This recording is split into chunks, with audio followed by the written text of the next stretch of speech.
A prayer service was held tonight for a family of 4 killed in a murder-suicide. Among those who were killed, 2 young children, one of them a 5th grader in elementary school, the other a toddler. And this coming just weeks after a separate tragedy for the family, also involving a child. Fox 4's Amelia Jones is at the Allen Police Department with the murder-suicide investigation. Amelia. Heather, hundreds showed up for that prayer service to honor the 4 victims of Monday's murder-suicide. The religious director says that the family is close-knit and now they're broken with the loss of an entire household.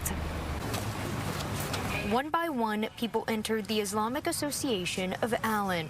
They prayed together for the lives of 4 family members who died in a murder-suicide on Monday. This prayer service symbolizes the entire Muslim community getting together to stand before God and seek pardon and forgiveness for those who are deceased. Abdul Rahman Bashir is the religious director, or imam, at the mosque.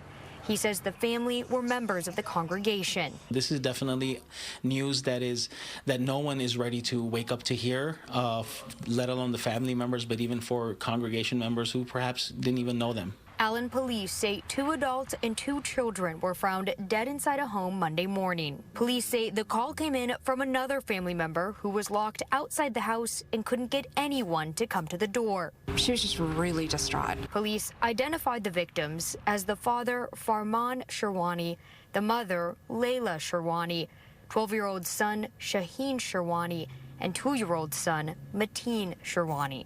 Police have not said who was the killer. From what my understanding is, they were a close-knit family. A few siblings lived on the same street within walking distance of each other. Bashir says the family was already going through a rough situation. They lost their 4-year-old daughter, Leanne Sherwani, to a drowning earlier this month.